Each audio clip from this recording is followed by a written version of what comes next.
Hello, everyone. Thank you for joining us again at the British in India. A special welcome to those from different time zones and particularly to tonight's speaker, Roderick Matthews. Roderick is a freelance writer specializing in Indian history and politics. He read history at Balliol College, Oxford, and cites Maurice Keane and Christopher Hill, two historians ideologically poles apart, as particular influences. He is the author of several books on Indian politics. Jinnah versus Gandhi in 2012 was a bestseller in India. The Great Indian Rope Trick in 2016 was an account of Indian democracy, and Chandra Shekhar and the 6 months that saved India in 2020 examines the short but critical role played by India's 8th Prime Minister. His first book, The Flaws in the Jewel, in 2010 was, however, on British India, a subject he returned to a decade later with his latest book, Peace, Poverty and Betrayal, A New History of British India.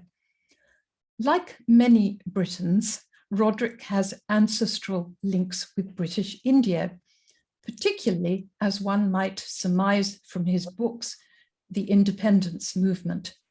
One great-grandfather, George Jennings, was principal of Muir Central College in Allahabad.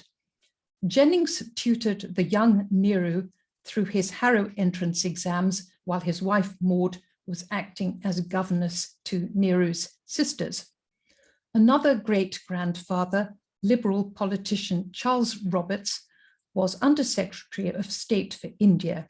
Roberts urged Gandhi, then in London, to return to India in late 1914 for health reasons, arguably saving the Mahatma's life. The format of tonight's lecture is that Roderick will talk for 25 minutes, followed by question and answer. Feel free to talk for more than 25 minutes, Roderick. You're such an interesting speaker.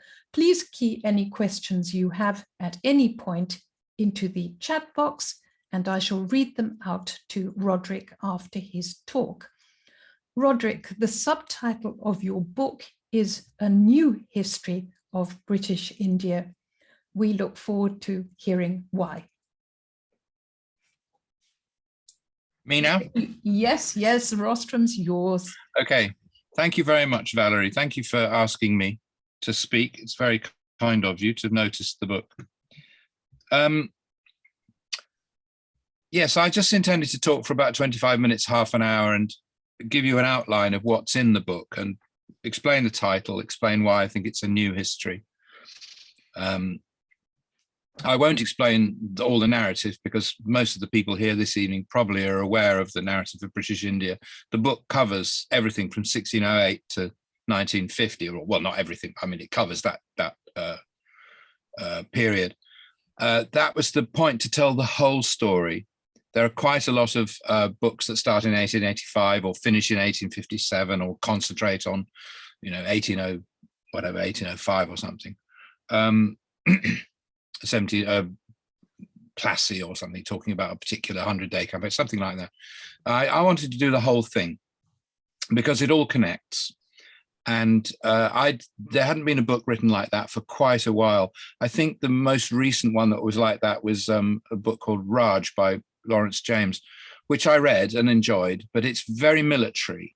And there's so much more to Anglo-Indian history than military history. Also, I think I read the whole book, and he mentioned the tax system once. I don't think you can understand British India unless you take some note of the taxation system and how it was driving the politics. The book is meant to be read in parallel with my first book, Flaws in the Jewel, which was an assessment of British policy, particularly the inconsistencies in British policy. Because when I started reading about British India, I found that all the accounts I was reading were very, very slanted. I didn't get that feeling of detachment that I personally like my history to have. I don't like reading polemic. So I looked at various aspects of British policy, like railways or land policy or the civil service. That was the first book, and that led me into all sorts of interesting corners away from the military side of things. And it particularly made me realize that if you just look at the Indian end of the story, like Lawrence James was doing, it doesn't make much sense. There are long bare patches where there's no wars, like the 1820s, the 1870s. And you say, well, what happened then? And people don't write about that because most standard histories will go up to 1857 and talk about the Great Uprising. And then suddenly it's 1885 and there's the Congress. Well, what happened in between? Or you get to the 1818 Third Maratha War, and then suddenly it's 1833 Charter Act. What happened in the 1820s? Well, because there are no battles, and there's nothing so dramatic. The point is that during those periods, the action was in England, and I try to trace those sorts of things. So my book reflects British politics a little bit more than most histories of India do, and there's a very good reason for that. We'll come to it. I tend to have a bit of a grasshopper mind once I start speaking because my brain starts going off in different directions. I'll just read you some of the main points that I make in the book, which I think are either important or different from other books. First of all, I believe that the colonial struggle in British India was never a battle between two clearly defined sides. There's a lot of fence sitting, there's a lot of side changing, there's a lot of maneuvering goes on. It's very difficult to write it as a simple clash of two clearly defined sides with clear objectives. Second thing, the key element in the British success was recruiting the cooperation of a large part of the Indian landowning class, particularly after 1857. The British recruited the new bourgeoisie that were growing up before 1857. And this is one of the aspects of the book, is that the British did not reward those people who were in the presidency towns, particularly in Calcutta, the Bhadralok. They didn't reward them with political favor after 1857. On the contrary, they locked them out. The third, the East India Company was not the progenitor of all modern corporate greed. I'm very impatient with that. The East India Company had its flaws, but it was a very interesting institution, and you miss out if you suddenly decide it was the same thing as Enron with guns. We'll get to a well-known author in a minute. If you say that it was like, the worst act of corporate violence in the world was the British takeover of India, I think you're missing what the East India Company was and what it became, because it was never a capitalist organization, for instance. You can't then move on to talk about the whole of corporate culture coming out of the East India Company. It wasn't. It was a late medieval corporation. Again, we'll come to the detail of that in a minute. After 1784, it was a government shell. After 1833, it did no trade with anyone anywhere. So it was not truly a private company in any sense. After 1784, Pitt's India Act of 1784 and the Cornwallis Code of 1793 changed the nature of the company completely. Right, next point, the strategy of divide and rule, which you read a lot in Indian accounts of colonial India. Divide and rule was largely an invention of the Indian National Congress, and it was not a fixed element of British policy. It couldn't have been. Again, we'll come back to that. Fifth, the development of high imperialism after about 1870 was not a coherent ideology. People talk all the time about imperialism as if it was a thing, as it was a thing like a brick. It wasn't. In fact, high imperialism after 1870, I think, was the excuse for not extending democracy to British India at the same time as it was democratic base of the British Constitution was being widened by parliamentary reform. There had to be a good reason why they couldn't be taken to India, and that's when you get the high imperialism of the 1880s. The British had to become supermen in India, and Indians were told they were not able to take on their own government. And this is that idea was not really there before. It arrives almost out of nowhere. And I think that's the explanation.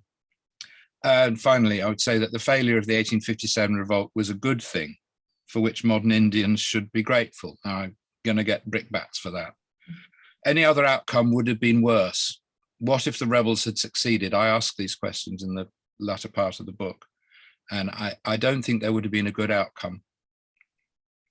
I think the Raj was weak, while many others think it was strong. But if you think the Raj was strong, you have to explain how it could have been strong without the cooperation of Indians.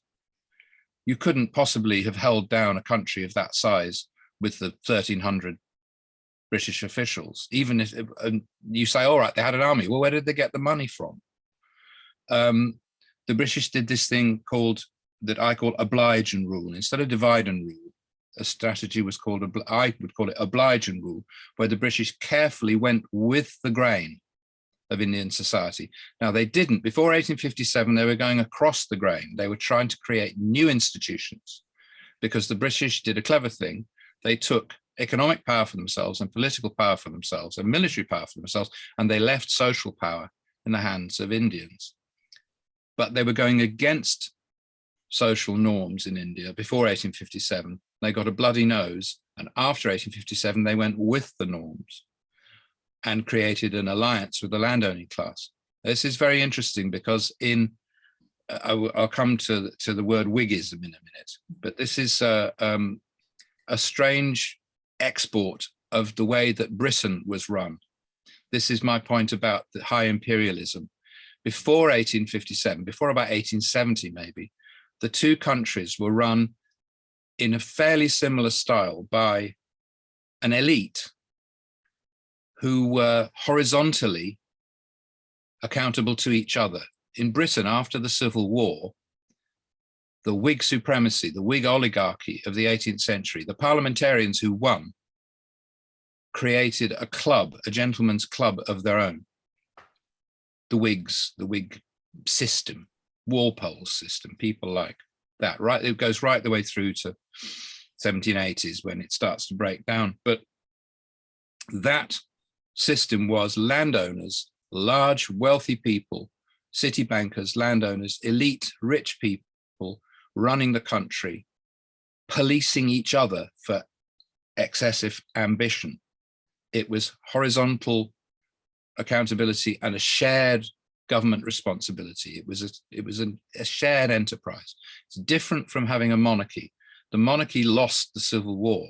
The monarchy was, James II was thrown out. After that, the internal political system in Britain was a landowning elite defending their own property against arbitrary power, relying on the rule of law as they saw it. They weren't Democrats, but they were interested in equal status across the elite. Now, that's a good way to run a country by decentralizing. It's not a centralized system, it's a decentralized system. They more or less exported that system to India. And it didn't work before 1857. It worked much better after 1857. You couldn't be a Whig and a Democrat, and you could never be, the British could never be Democrats in India.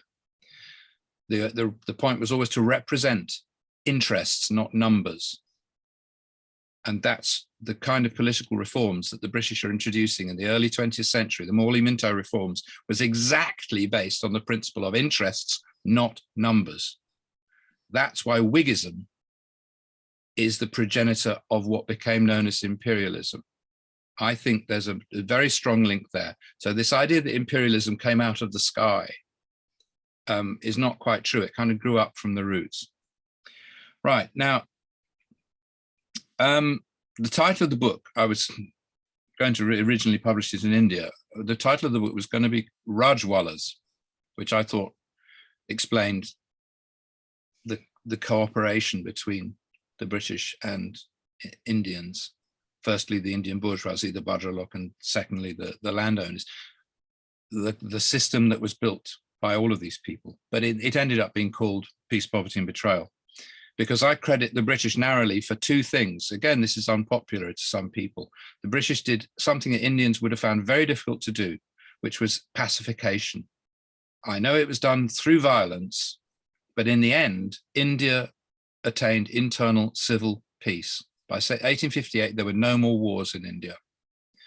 And Indians themselves abandoned violence as a political weapon, which, if you like, sets the long stage for the Congress, which is a liberal nationalist organization, then moving into Gandhian non-violence. Something important happened with the failure of the 1857 revolt. Pacification is the first thing, and unification. It would have been very difficult for any one power in India to produce the money and the drive and the consistency to defeat all the other regional powers. That had never been done. The Mughals got most of the way there, but they couldn't do it. It wasn't possible. The British actually did it, but they only did it halfway, of course, because they got, after 1857, they never took on the princes again. And so there are some important landmarks here where pacification and unification lay the groundwork for modern India. That's the peace in the title. The poverty is a long-term analysis of why India stayed poor. It's not true that the British simply looted India into poverty. It's not true that India was a rich country in 1700. There's the Angus Madison 23% of world GDP. These statistics have been done to death, and I think they've been badly misrepresented. India was not a rich country. India was a big country with a lot of people in it. In 1700, the world's wealth was agricultural. India had about a quarter of the world's people, therefore it had about a quarter of the world's wealth, because you have to have food to eat. If you don't make food, you die. So a quarter of the world's wealth was the equivalent to a quarter of the world's agricultural production. India had a very small, highly skilled luxury sector. That's the bit that caught the eye. But long-term poverty, the British are guilty of underdeveloping India. And there are reasons for that. I go through them in the book. I'm not an economist, and it's not extensively about economics. But there's a constant problem in the British priorities. For instance, the British couldn't raise taxation, wouldn't raise taxation. Where could they get that? Well, India wasn't an industrial power, so they had to tax land revenues, but they wouldn't do that because they were in alliance with the landowners. So they had to get the money from somewhere else. And they tried doing it in all sorts of ways, but none of them worked. They tried stimulating Indians to invest in their own rural economy, but all of the schemes came to grief. So it wasn't as if the British didn't try. They did try, but nothing worked. The book explains my thinking about that. The British found themselves in a position where they had to back the landlord and moneylender classes politically while protecting the peasants economically. Now that obviously produces a conflict of interests where the British give social power remained with the landlords because that's the social status structure of India. The British didn't interfere very much in that. They left that, but they felt very bad about unleashing the landlords on the peasants. So they did the thing they didn't do at home. In Britain, landlords simply threw their peasants off the land and improved the farming. Through the 18th century, there's a massive change of agricultural policy in Britain, and agriculture becomes more productive. That was one of the reasons that the British countryside was able to feed the growing British cities. Now, this doesn't really happen in India for a number of reasons, a lot of which are to do with climate, the inconsistency and unpredictability of the climate. But what you end up with is a system where the British threw their own peasants off the land and made their farming efficient, but the British stopped Indians doing it. And it's still to this day, and I've followed this through the Chandrasekhar book. I did a lot of research about the Indian rural economy. So I feel I can talk about this not without fear of contradiction. I'm sure I'm going to be contradicted, but the overmanning, the overpopulation, and the under-efficiency of the Indian countryside goes back to British times. They did try to cure it by making Indians more responsible for their own, to stimulate investment, but the returns weren't there. And they refused to tax the landed classes. And to this day, India is still an underfunded state because the British didn't tax the upper classes. And guess what? When the British left, did the upper classes decide to tax themselves?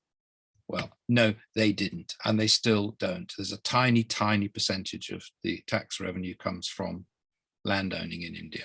And that's a legacy of the British unwillingness to tax landed people. Right, the betrayal, that's poverty. Betrayal, I think there are three obvious betrayals in the history of British India. The first is the betrayal of the bourgeoisie after the 1857 revolt. They stayed loyal in Calcutta and Madras and Bombay. There was not a peep there. All of the rebellion was in other places. So the most modernized, the most westernized, the most anglicized parts of the Indian population did not revolt. They stayed absolutely on side. And they got nothing for it.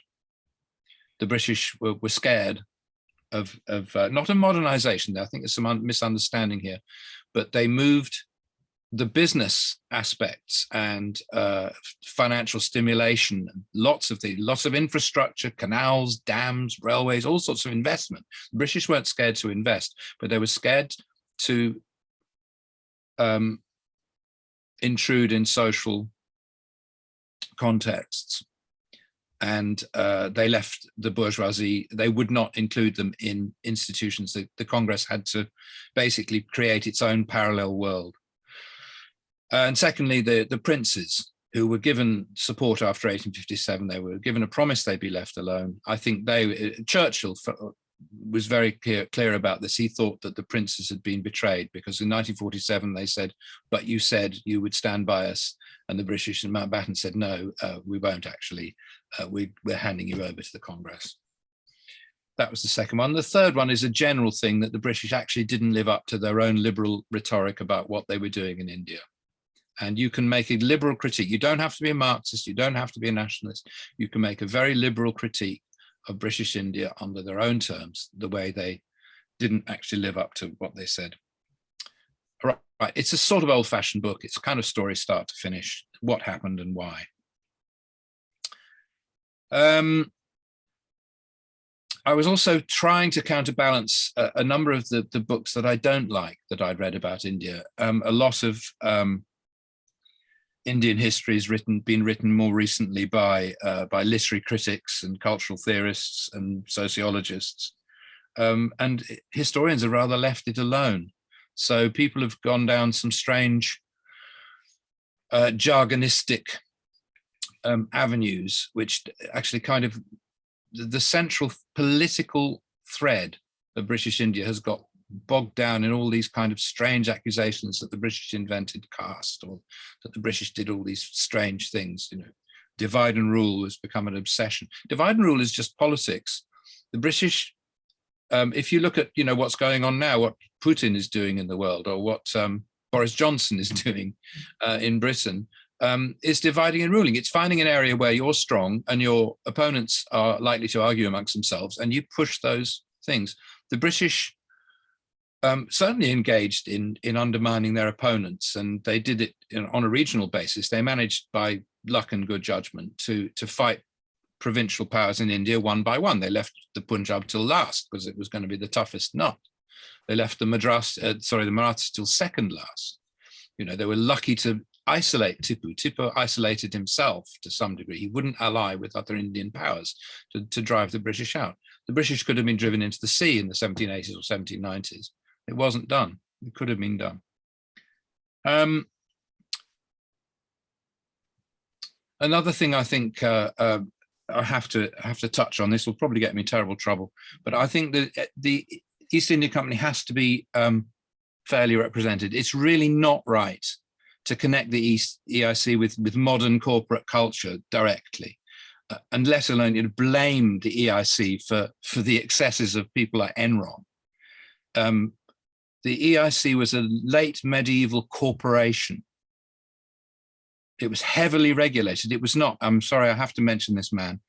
He turned up on the Today program, William Dalrymple. He turned up and in 3 minutes said about 5 things that are just categorically wrong, such as the EIC wasn't regulated. It was regulated to within an inch of its life. As soon as it had taken on government in India, there was a real problem. And this is one of the interesting things about British India, that the British were very self-critical about the way they were running India. They were alarmed. One of the reasons is they knew they had to deserve to rule in India, whereas they didn't have to deserve to rule at home. They didn't have to make inquiries about anything the way they were running their own country through the Whig system, but they were very conscious about how to do it in India. If you want to know, there's a long history of this. Eric Stokes wrote a brilliant book called Utilitarians in India, where they were trying again and again and again to adjust and adjust and adjust the systems, because the British system of doing things with things like separation of powers, where you have the judges and are not the same as the tax collectors and so forth. That's how it was done in England. But in India, the Mughal system was completely different. There was a fusion of powers, and the whole idea of a legislative and an executive and a judiciary, that's a completely alien concept to what they found in India, and they didn't understand Indian land law. And the EIC was racked its brains to try to find out. Someone like Warren Hastings spent his entire career trying to work out how to rule India efficiently and moderately. It's a strange irony that he was labeled as a tyrant by Edward Burke.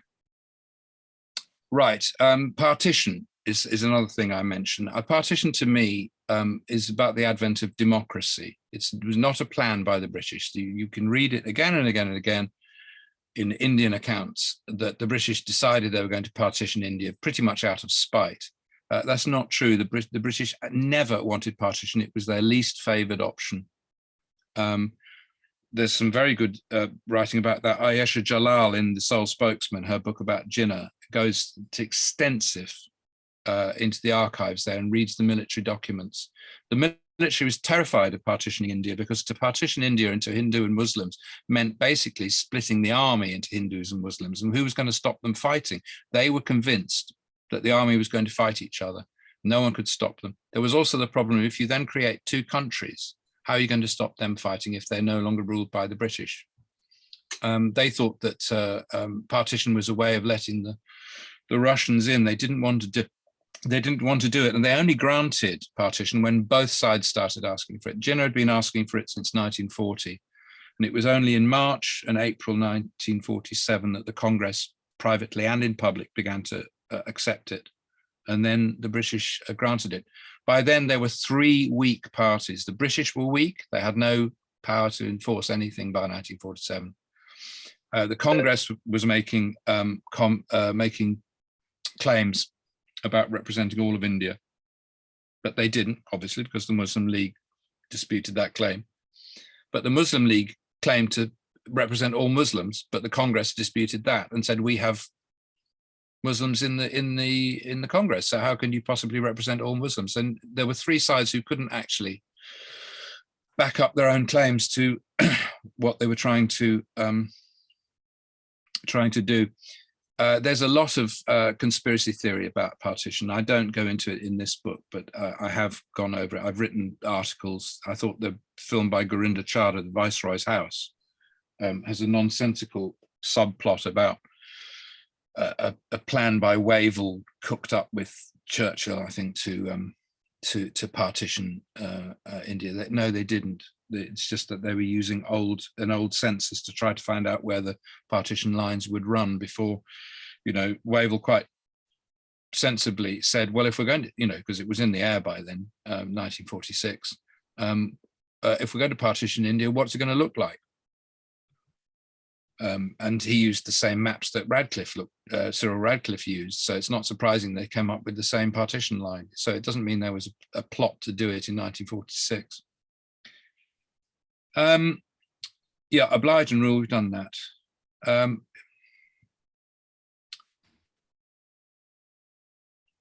I think I'm not a great defender of the British Empire. That's not my objective. Is not to defend. It's if you're going to say the British Empire, you have to say which empire, where, and when. The British Empire was a phase, was a kind of transitional institution. It had a liberal centre, and it had liberal laws and liberal principles. And most of the places where it went, what grew up afterwards was democracy, liberal democracy. So you can criticize the British for all sorts of things, but what they left behind was kind of what was a model of what they were trying to build. And for instance, independent India adopted every single principle of the British Indian government, apart from mass democracy, which they then implemented. The culture of the British Indian government was the culture of the new government. And Congress very deliberately didn't bring down the central government. Gandhi never challenged the tax system. He only challenged unfair taxes, because he knew that as soon as the Congress took over the government of India, they would have to tax their own people. And the British Empire, British government in India particularly, I'm not going to defend the record of British everywhere, because some of the stuff, Tasmania and some of the stuff in Africa is appalling. But in India, the British were very self-critical. They weren't always driven by money. This is another thing. I think that trying to look at the Indian link purely in terms of economics is not right. There was an economic purpose for British India, and it has to be said that the British maintained a trade surplus with India, but so it meant that India was paying money into Britain, but the British spent a lot of effort trying to make sure that India had a trade surplus with everywhere else in the world. So India was not being impoverished. It was just, there was some money being drawn out of it that was there for the drawing. There was no point in just trying to wreck the country. As Lord North in 1769 was saying this in Parliament, we cannot simply remove money from India. We have to do it in a responsible way that doesn't impoverish the people we've taken charge of. It wasn't about money, though. It was about geostrategic problems, geostrategic visions. Once the British had taken over India, it was very hard to give it back. There was always worries about the French. The first time, the first instance, the British basically took over India as part of a geostrategic war against France. The great battles, Plassey and then the Second Maratha War, are all part of global struggles against France. And then there's the worry about the Russians and all the worry on the northwest frontier in Afghanistan. And then the next worry was the Japanese. So there was always somebody on the doors. There was somebody worrying the British. There was always a geostrategic vision. And because the British didn't make as much money out of India as they made in other places. And by the 1930s, they weren't making any money at all.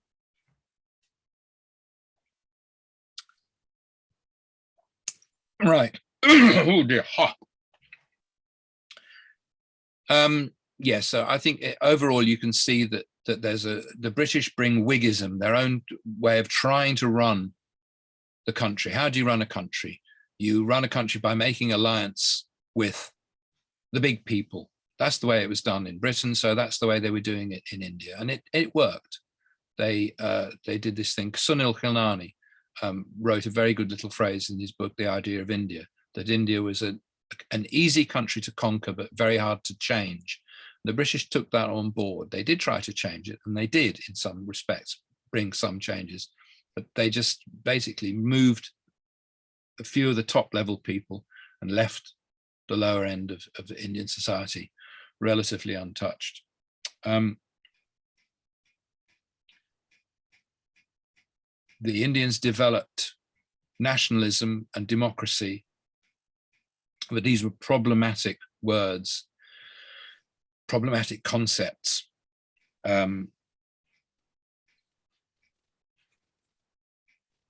The Gandhian Congress version of nationalism was very inclusive, but it actually in the end couldn't include everyone. Some people simply did not want to join the Congress project, and the Congress couldn't use force to include them. Nationalism was a flaky tool in a country as complex as India. India had a lot of potential subdivisions. The British played on some of those. That's I would never deny that. But if you're going to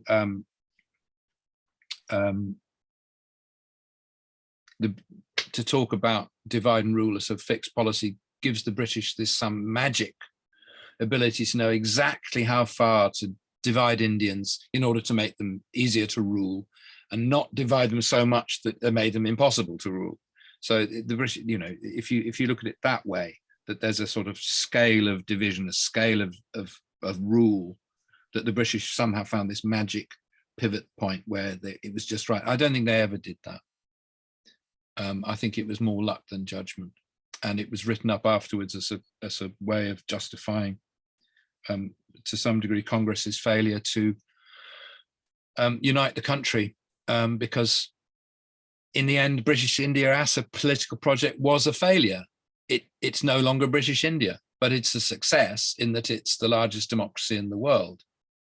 I think it's quite interesting that the first liberal democracy in the world, which you could say was Britain, you might argue it's the United States, but I think if you say 18th, 19th century, the British were running, certainly in Europe, you could say it's the oldest democracy in Europe, was on one end of the Anglo-Indian link, and the other end is the largest democracy in the world and the first one in Asia. That's not a coincidence.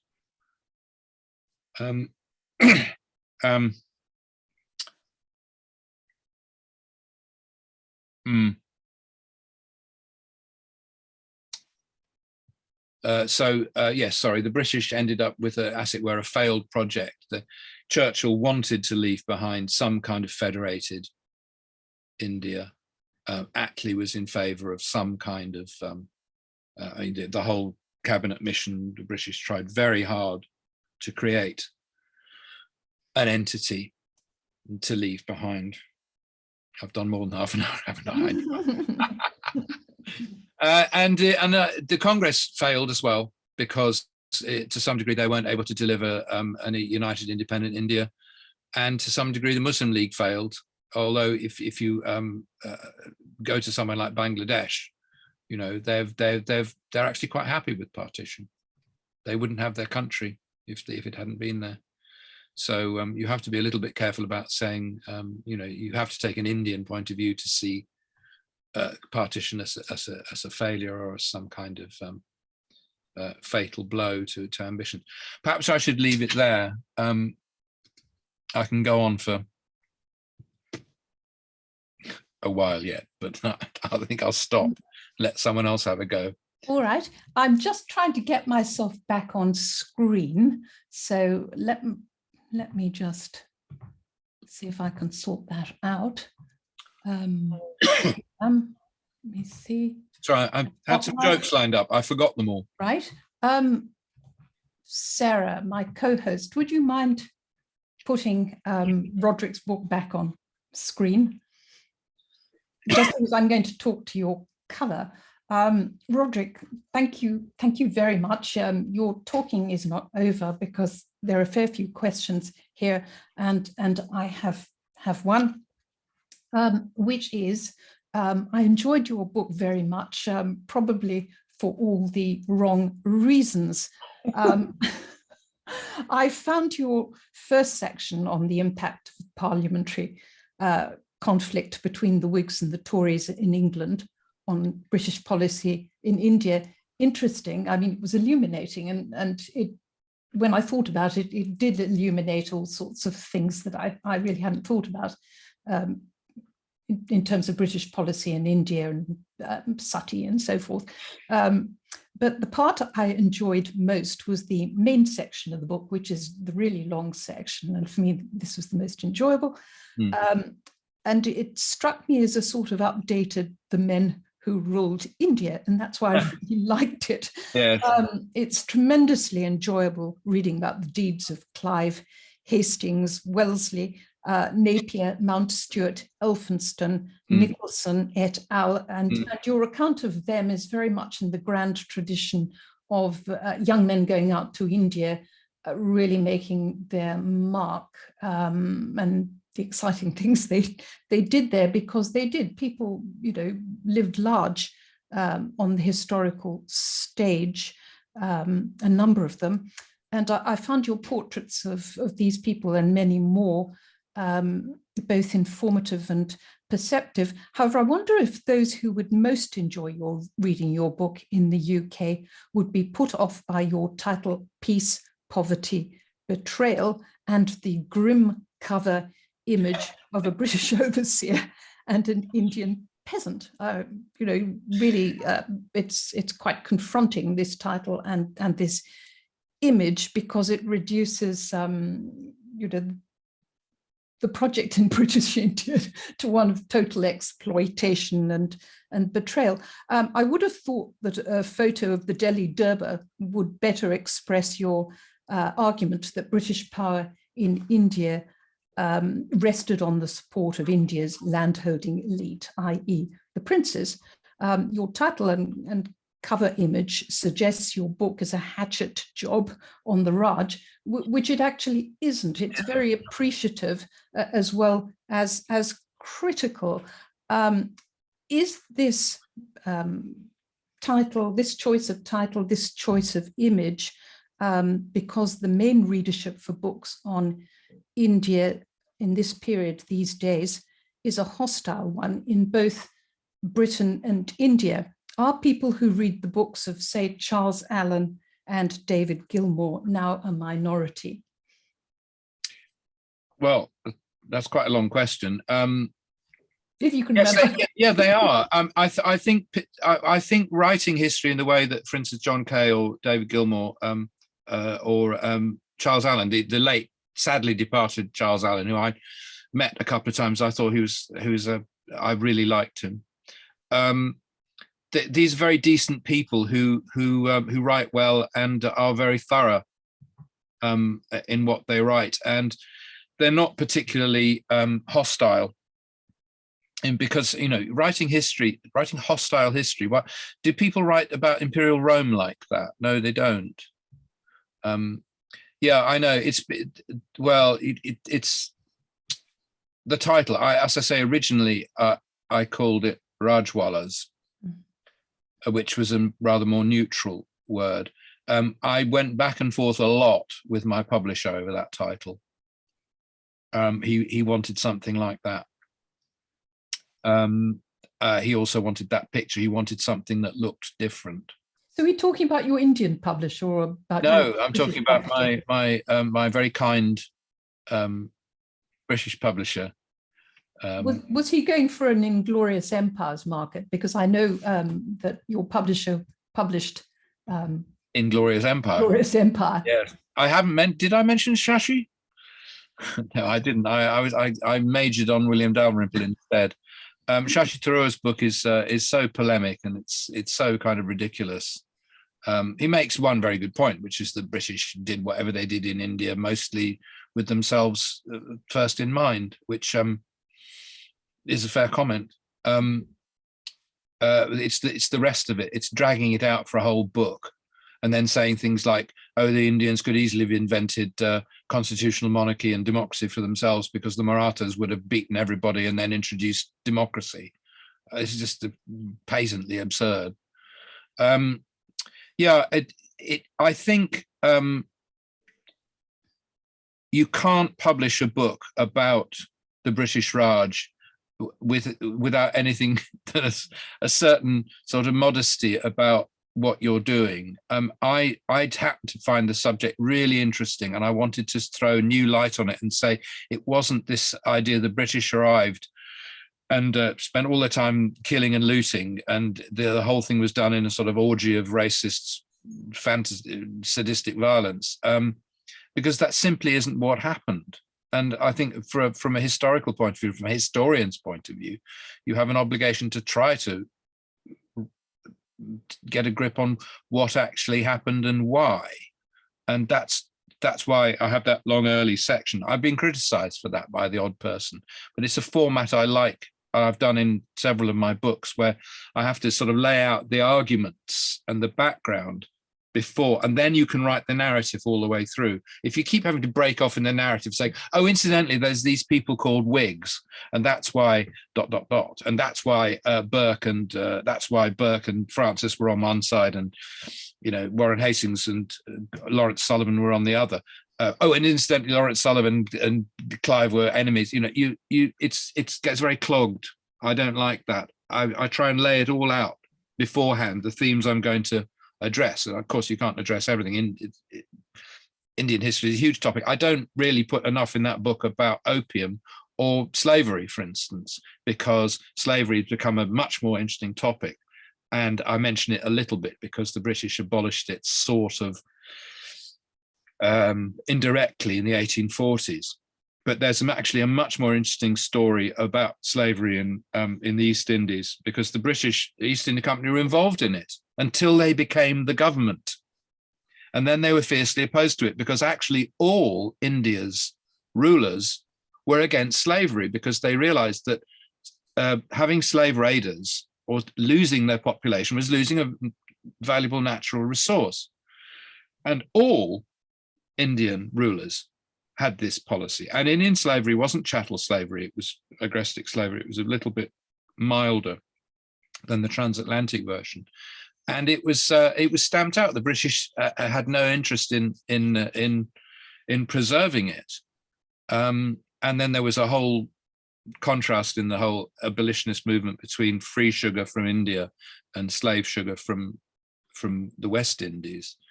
That's a very interesting subject to me, because in Africa, the local authorities were in favor of slavery. They were involved in selling. People like the Oba of Benin were actually selling. The Benin bronzes were paid for by the sale of slaves. So, I'm probably not supposed to say stuff like that, but and I would want to do a more about opium, because it's used to beat the British Empire so much, and the British capitalist, the British world project, saying, oh, it was such a bad thing to do, and it was. But the East India Company was not the villain. The Americans were selling, the Americans were selling opium in China as well. These things are all a little bit broader. Anyway, yes, I know you said very early on you didn't like the title of the book. And I liked Rajwalas very much, and Rajwalas is very much in the spirit of, a lot of, it's Men Who Ruled India, which is what most of your book actually is about, and I think most people really would enjoy that. But I wouldn't have dreamt of even picking up your book with that title. Yes, I know. That image. Had I not read a very appreciative review by Rosie Llewellyn-Jones. Yes, and bless her. This is a book that's worth reading, and it was worth reading. And the section on the Whigs and the Tories is really interesting. That sort of stuff doesn't get its way into these modern books that are written about India, because people aren't interested in the actual culture of the time. They're only really interested in criticizing it from now and saying, ask your publisher for the next edition, change the cover, Delhi Durbar on it, or one of those traditional images of British India, because this is a pretty traditional book, apart from your new section, and of course your criticisms of British India, which are fair enough, but terrible title, awful image. I think your second edition, called Rajwalas, with something nice, in full color, would sell really well to the people who would appreciate it most. But what have the sales been like in India? Very good. It was number one in America. It was number one in Amazon's chart for about 3 hours. Well, maybe they want to read anti-British stuff and make them feel better about themselves. Well, no, there are people in America who are prepared to. I mean, they're not all. Oh, I'll get myself in trouble. There are people in America who are prepared to read kind of liberal books. Well, 25% of the audience at this lecture actually is from North America. So really? There's very great interest in this series from that source. So that's interesting. I think actually, I shouldn't say this, but I know a lot of Marxist history is written. I actually think that my book, because it actually takes a class analysis, it's actually quite Marxist, although it doesn't use Marxist language. I was taught by Christopher Hill, who was a proper Marxist, and he used to say stuff like, "Oh, when people say freedom, you must always ask freedom for whom to do what." I took a lot from him, and you can make a class analysis, and that is sort of lying behind what I'm writing about, because writing about Whigs and Tories and the fact that I haven't gone into the whole thing, but the way the British structured India was they had a sort of Tory base and a Whig superstructure, because they had paternalist government at the bottom, where they had these. It was very difficult for the British to give local district officers that amount of power, because you would not do that in Britain, but they had to do it in India. It was the only way you could run a viable system. But it meant that the men at the bottom had to be trusted and had to be trustworthy, which is where the kind of imperial superhero comes from, because those people had to be like that. And most of them were. Now, I'm going to get on to some more questions, because yes, please. Got quite a lot, and you've got a number of critics here, and I know you have your own strong opinions, and other people have responded to that, which makes it all the more exciting. So people asked questions at different times during your talks, and this question is responding to various comments you made about the East India Company, and the speaker wonders whether you're not being a bit selective about your sources. Isn't it dangerous to assign blanket definitions at the EIC? The Board of Control wasn't founded until 1784. Before then, it was controlled by merchants. Yes, it was. I agree with that. But it was chaotic, because you had, people. You have to understand there are three elements to this. There's the company in London who are writing letters that were being ignored by the company servants in India, and then there are company servants who are not who are doing things outside the purview of the company. So the company is weak. The reason that Bengal is being plundered between 1757 and 1784 is because the company is weak and chaotic, not because it's strong. We actually learned that last month during Rosie Llewellyn-Jones's talk, when Claude Martin, who was in the employ of the East India Company, amassed a fortune, but not actually from East India, from his East India Company pay, but from his own dealings with the Nawab of Arvad. Yes, and people were making money out of Nawab Arcot, and there was all sorts of corruption going on in Madras, which tends to take sort of second place behind what was going on in Calcutta, because that was kind of the headline area. The whole thing sort of dissolves into mush if you can sort of pick on Warren Hastings and use him as a kind of central figure. But no, there was chaos. The company was losing money. It was bleeding money. It needed to be pumped out, and bailed out rather, not pumped. You'd be bailed out in 1772-3 when there's a big crisis, when the company is first regulated. The idea that the company wasn't regulated is not right. It was regulated heavily from 1767 onwards. 1772, 73, and then there's a load of other stuff in the 1780s. It was a very troubling idea to MPs in London that these merchants had become sovereigns. and this is commonplace, that people are saying, what on earth are these people doing ruling India? And they weren't ruling India with a profit motive. They weren't personally taking, they shouldn't have been taking money. I mean, some of them did, but they were trying to, they needed the money to pay for things like soldiers. They were trying to divert the money.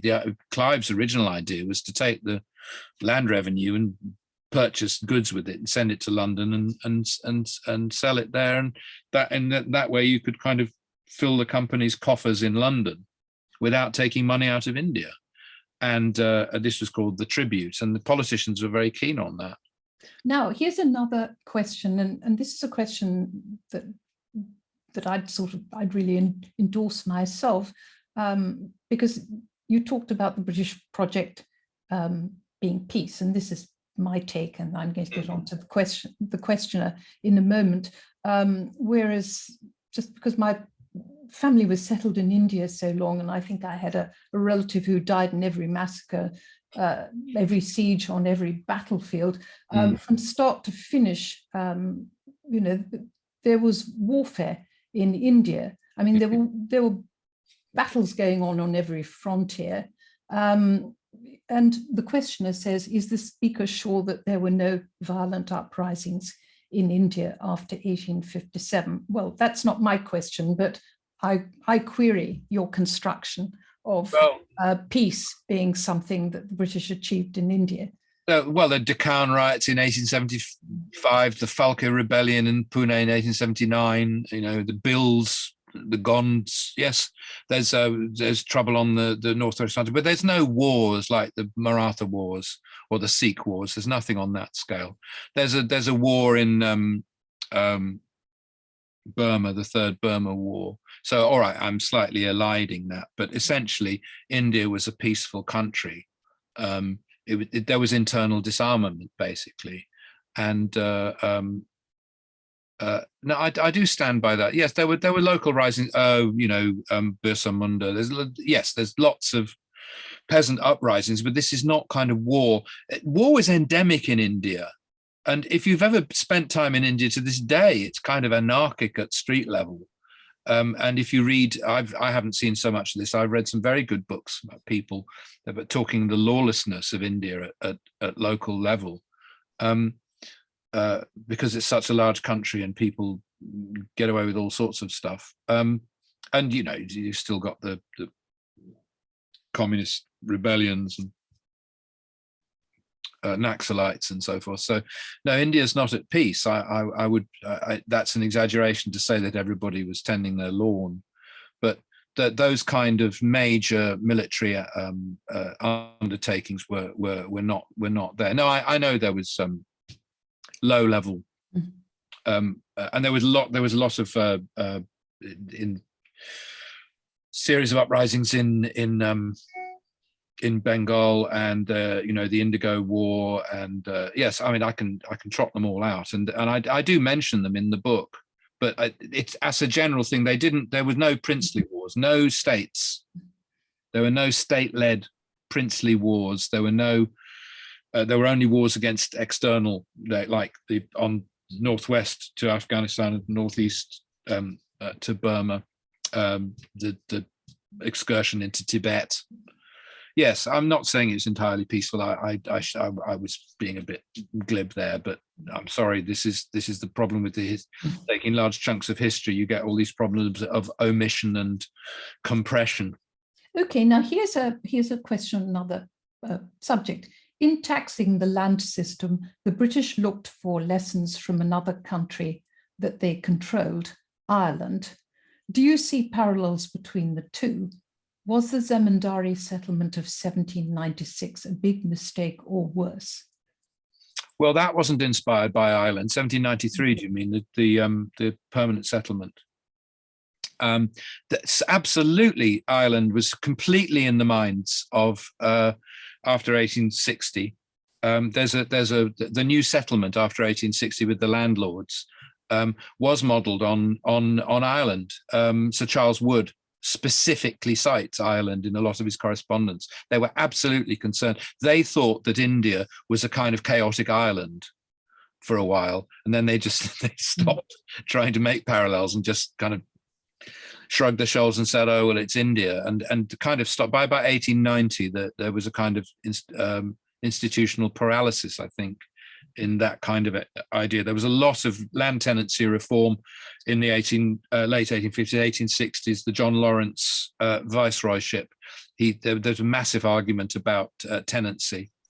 And that was because the British were still trying to adjust rural relationships to make peasants. Some people thought security of tenure was the key. So others thought fixity of rents was the key. These arguments. Sarvepalli Gopal wrote a brilliant book, The British in India. That goes through a great book, really, really dense, well-written, well-researched book, covers all of that. But no, the Zamindari settlement of 1793 was probably a mistake because, again, this is why, the Dalrymple Dalrymple, I think, gets all his ideas from a man called Nick Robbins, who wrote a book in 2013 called The Corporation That Changed the World, where he keeps saying the British were taking land for profit. He said they took over for profit. Well, you can't make profit if you fix your income, which they did in 1793. There were various reasons for doing it. The reason was, again, because the British had theoretical ideas. They had different ideas in 1793, physiocratic ideas from France. By 1820s, they were using Ricardian ideas, and then they were recalibrating rents in line with Ricardo and Ricardo's ideas about rent, which again was a mistake because they pitched the rents too high. What they did in the permanent settlement, they probably pitched the rents too low. They fixed it at 286 lakhs per year forever. The reason being they thought that this would free up money from the landlords to improve, like they were doing in the south of England, all over England, improving landlords were getting money out of their estates. They thought that the Bengali landlords would do the same thing. They didn't. They just said, all right, now we know how much we pay to the government, we can screw more money out of the tenants, because they didn't fix the rents, they fixed the land revenue. That was a bad mistake, and it actually produced, all the extra extraction went to Indians, not to the British. The East India Company had this regular income, and it knew where to go for it, and it had given social power to the people who were giving it. It was a good, politically, it worked very well. It was also a disaster because in terms of the development of the capital in the region of Calcutta, it meant that if you had money, you bought land. You didn't invest in industry, whereas in Bombay, where there was no permanent settlement, they all put their money into mills, factories, import-export, shipbuilding. So you had a completely different type of capitalist venture going on in Bombay, which was to do with business and development and manufacture. And in Calcutta, although they did develop the jute trade, it's not my original observation, but I think it's true. It sucked a lot of money out of the town and into the country, where it was just passively buying land rights because there was a jumble of subletting, which was out of the way of the permanent settlement. And there's still the same 286 lakhs of rupees came in every year. So yes, I think it was a mistake. It was done because they thought, one, you'd get reforming landlords, and two, you could, they didn't want to extract money from the land. They wanted the other sectors of the economy to grow, and then they would tax those by things like excise. That was the idea.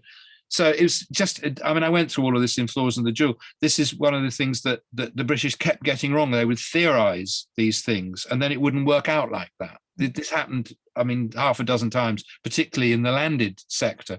There are things like the Punjab Land Alienation Act of 1901. The idea was to stop urban moneylenders buying rural property, but it just distorted the land market.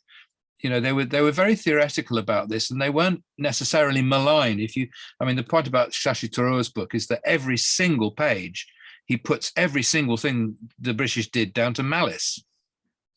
And it wasn't. The British were often incompetent and often well-intentioned, but what came out was the Indians, they were outmaneuvered by local interests time and time again, because they weren't sufficiently aware of local conditions.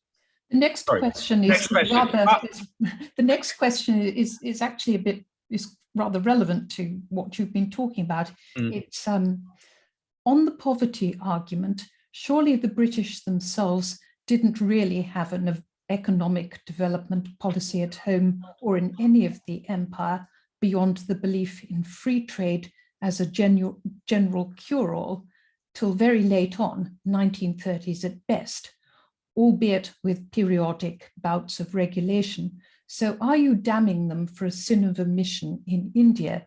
It would have been surprising if they'd done something in India they didn't think of doing elsewhere.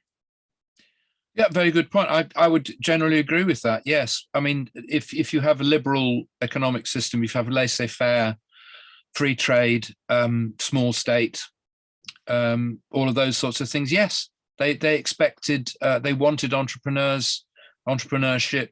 They weren't against Indians enriching themselves, and a lot of them did. Again, that's one of the problems with Thoreau's book, is that there are no rich Indians in it, whereas there are plenty of rich Indians in India, loads of them, all through. Many people did very well in British India. Indians did well in British India. It's an absolute lie to say that they were all poor, because they weren't. It's true. The problem with British India, I think, was that the government had almost no money. It was very cash strapped, and what they tended to do was spend it on the army.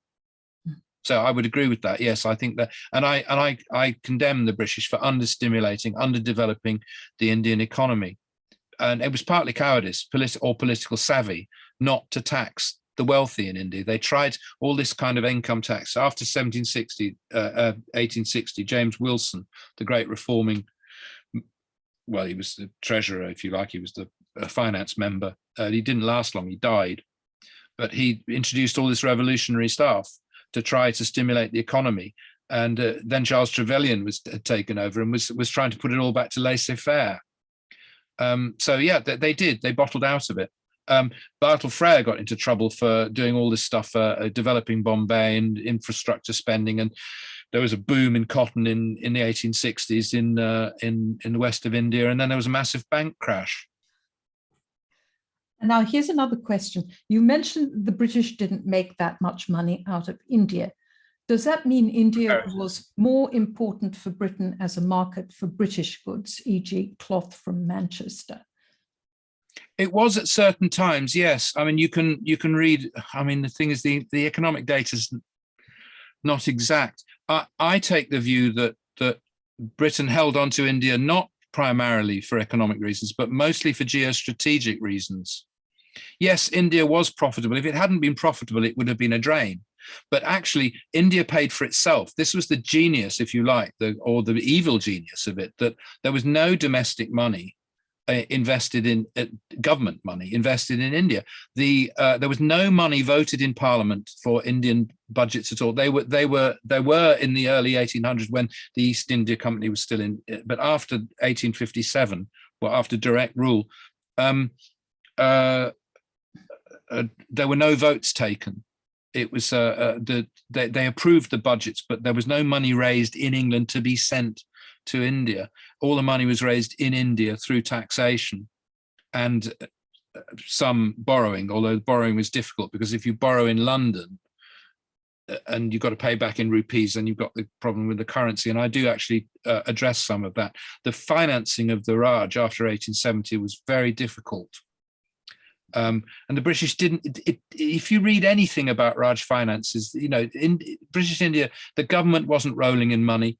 Individual companies, well, you know, the jute companies did very well. There was a lot of export of wheat and other commodities. Tea, for instance. After 1880, there was more India tea than China tea imported to Britain. But it obviously economics are part of it. But I think if you try to make out that the whole Indian project was just about money, I think you're missing the important geostrategic part of it. And people will tell you that the Indian army was paid for by Indians, but the Indian army was not just deployed in India, it was deployed in Africa and China and various other places, and even eventually in the First World War in Europe. So India was important for all of those reasons. It wasn't just profit in trade.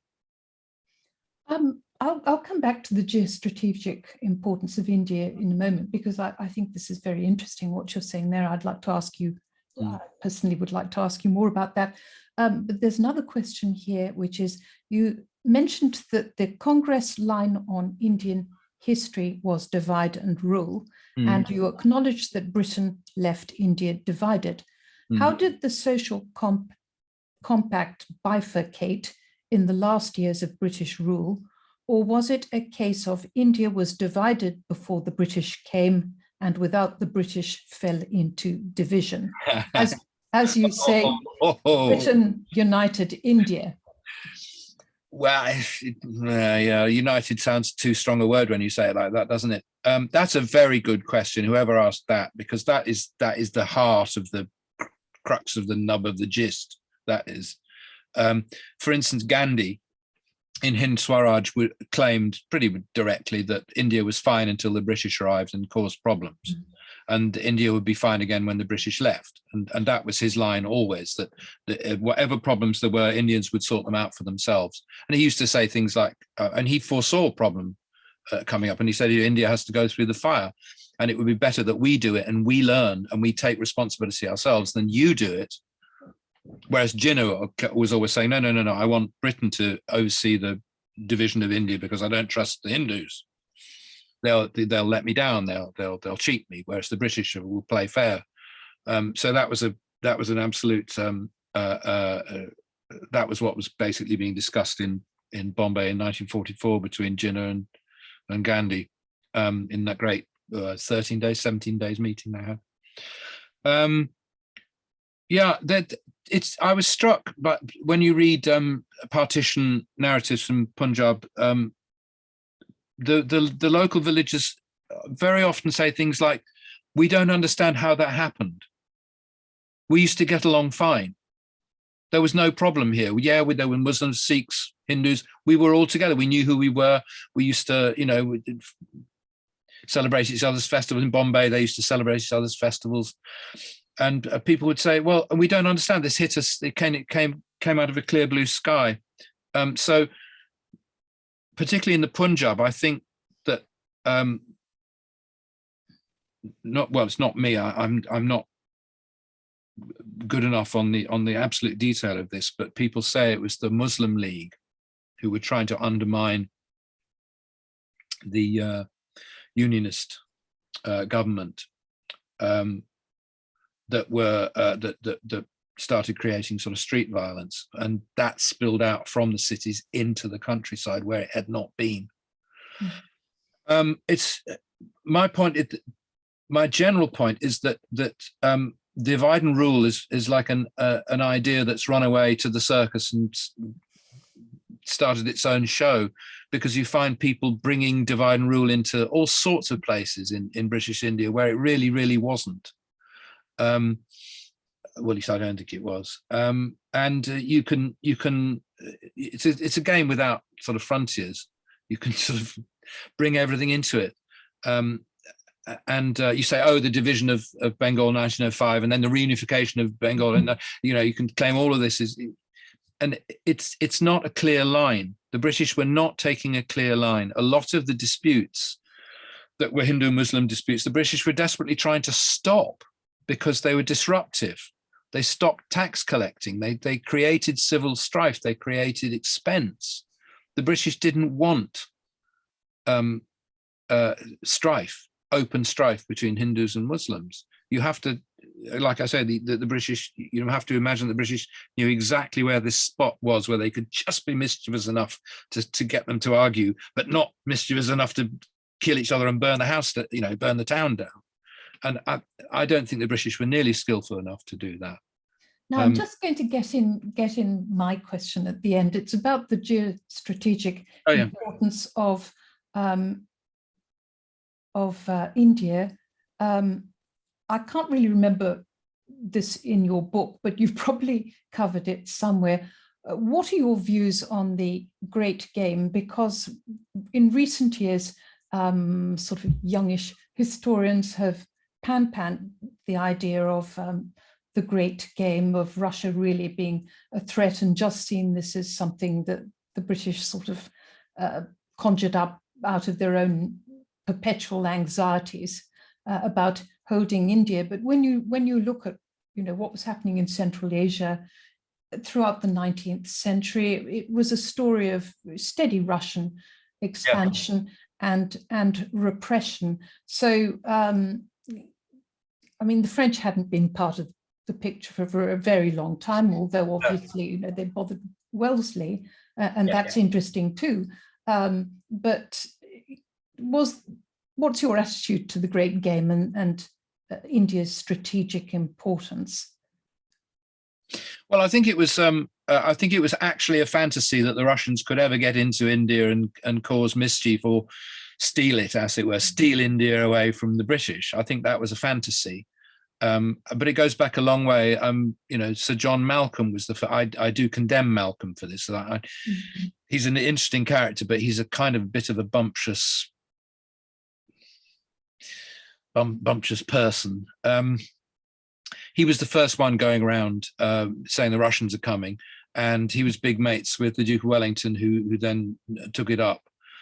So it goes back a long way to the Treaty of Tilsit, when the French and the Russians made peace, and then suddenly the British were thinking, and this is still when Napoleon actually was running the show, that somehow the French and the Russians could either combine, or that the pressure was off the Russians and they would therefore be coming through Persia.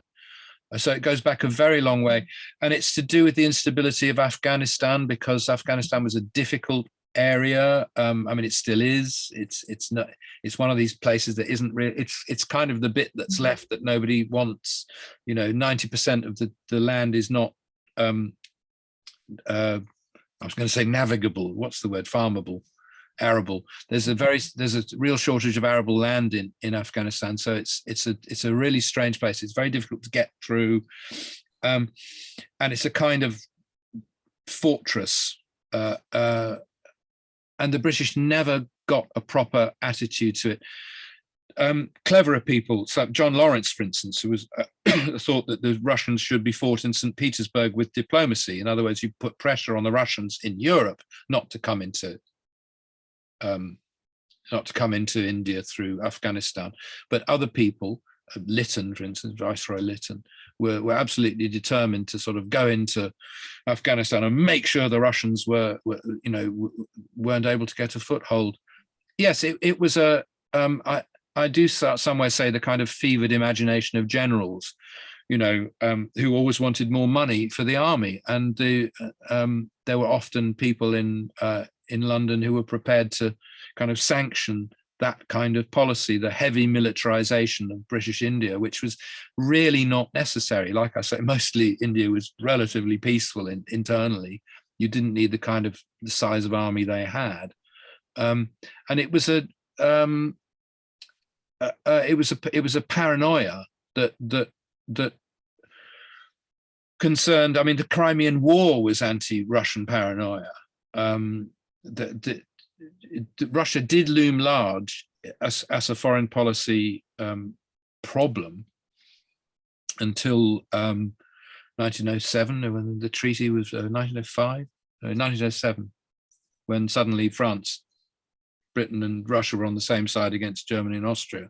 And there was no more worry about Russians going into India until after the Second World War, when the British again were convinced that if the army was split up, the Indian army was split up, that all the Russians would have to do is knock on the door, and they would be a tank army in North India.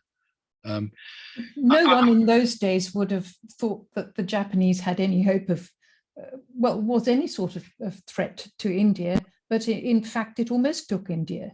Yes, that's right. They were right up on the border. I think the Great Game must have played some useful role for for people talking up something or other. I haven't really specialized in that as a subject. It's there all the time, like I say, from Malcolm onwards. But it was essentially I think wildly pessimistic. But it served the purpose of kind of pumping up the army. So, but in the end, Britain handed India back, or rather, the Indians sort of were on the point of taking it back, which was what would have happened if the British. Well, yes, the British couldn't have stopped it by then. But I mean, well, what geostrategic loss was India then? Was it because there weren't any other powers that were strong in the East? The Japanese had been defeated. Yeah. Well, if you read the military papers, they were all briefing, and there's that silly, it's called The Shadow of the Great Game, I think, by a man called Sarilla, he's a Maharaja. It was an ADC to Mountbatten. He's written a book which I've had, people wave at me saying, haven't you read this? Don't you realize what the British did? And I say, well, look, if you go and read the documents that he actually cites, he deliberately or weirdly literally misreads the documents in front of him that he quotes, because they constantly say if we withdraw from India, if we divide India, for instance, they were really worried about the shipping lanes to Australia. They thought that if India was a hostile power, Russia or no Russia, but if India became under a hostile government, the sea lanes to Australia were in danger. So there were all sorts of reasons to keep hold of India, and to try to make sure that India was on side. There's a lot of again conspiracy theories about how the British hived off Pakistan because they wanted forward air bases to fight the Russians, and that the Congress wouldn't let them have air bases in India. Well, I cite correspondence between Gandhi and Wavell, where Gandhi specifically says to Wavell, yes, of course we'll oblige you in all sorts of military, whatever you want, as long as you pay and as long as it doesn't affect our sovereignty. Gandhi was very reasonable about these things, actually. There's a load of conspiracy about all of that. No, the British were seriously worried about the loss of India as politically, because if India was granted independence, then what about all the other colonies in Africa, for instance, which had economic value? They didn't like the idea of having two countries outside the Commonwealth that might fight each other, that might let the Russians in. I think the geostrategic thing was really there. That is how the generals were thinking. They were really worried about it. They understood, the kind of east of Suez thing of Singapore and possessions to the east of India could be compromised by loss of control of India. So there's a lot of military speculation, consultancy papers, memoranda about that sort of thing, which you can read. Sarilla quotes quite a lot of them, and there's others in the Sole Spokesman by Ayesha Jalal. Well, I think we better finish because we're after 8 o'clock, and we're just getting going. We're just getting going.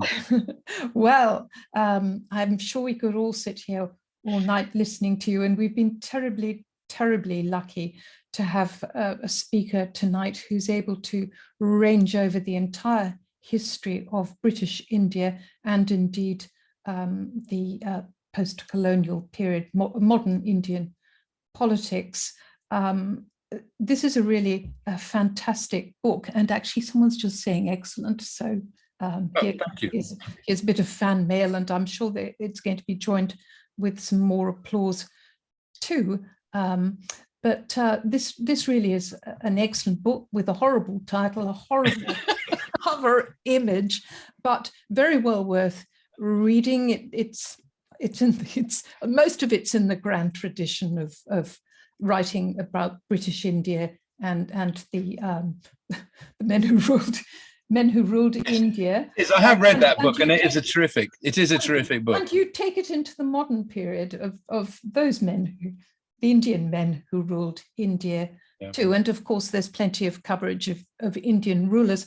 We haven't really talked about we've talked to a minor extent about your thesis about the impact of Whig-Tory conflict being taken out to India, and I won't say wreaking havoc with British policy there, but explaining why British policy there was, as you see it, never consistent. That's right, yeah. It's a very, very stimulating read, and you can see why. Roderick is an ideas man from start to finish, and it was a fantastic talk tonight. And thank you so much. And a couple of days, as soon as I've sorted it out, I'm going to be sending out the links for people to watch on YouTube, which is when our overseas audience catches up with it. And here's another bit of applause. Super session. Thank you very much. And another one saying absolutely brilliant, and I'm going to buy the book. Well, that's if you all buy it, I'll be #1 in Amazon in this country for 3 hours.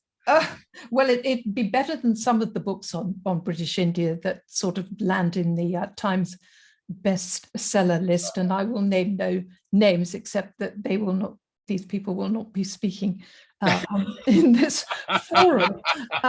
But no, this is an excellent book, and I look forward to its second edition under the title Rajwalas, with an old-fashioned cover showing loads of imperial pomp, because there is that in the book for all of us who like that type of thing, as well as one might expect a pretty rigorous critique of the British as rulers of India. So thank you very much to our speaker, Roderick Matthews, and thank you everyone who's been here tonight. And thank you for having me. Good night, everyone. Yes, it was a wonderful night. And I look forward to coming back to you with future invitations, Roderick. Bye-bye. Thank you. Bye, everyone. Bye-bye.